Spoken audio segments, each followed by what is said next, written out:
مرحبا بكم أصدقائي متابعي قناة أسامة فارم. ظهور فقمة بشواطئ سكيكدا يعني البارحة في يوم 13 من ماي 2025 في ظاهرة يعني غريبة. أنا أول مرة أشاهد يعني فقمة تخرج في يعني في شواطئ البحر الأبيض المتوسط. أصلا لم أكن أعلم أنه يوجد يعني فقمات في البحر المتوسط. قمت ببحث يعني عن هذه الفقمة.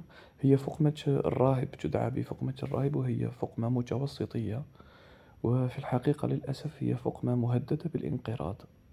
يعني أرجو من الأصدقاء يعني أو من المواطنين الذين وجدوها أن يتصلوا بالسلطات المعنية.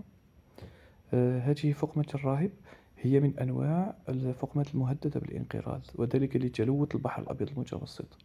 لا تعيش في مجموعات كبيرة كالباقي، يعني تتواجد في البحر الأبيض المتوسط، وهو ما أعطاها هذا الاسم.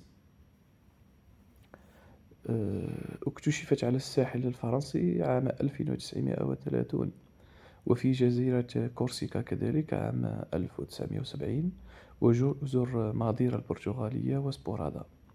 كما تتواجد في الساحل الإفريقي الشمالي، فيليبيا، الجزائر، تونس، المغرب.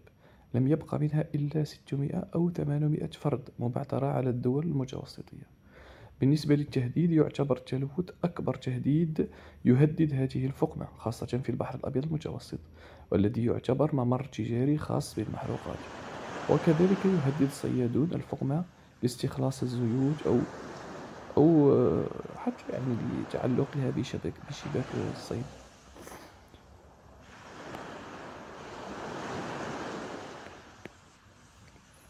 أرجو يعني من المواطنين الاتصال بالسلطات المعنية.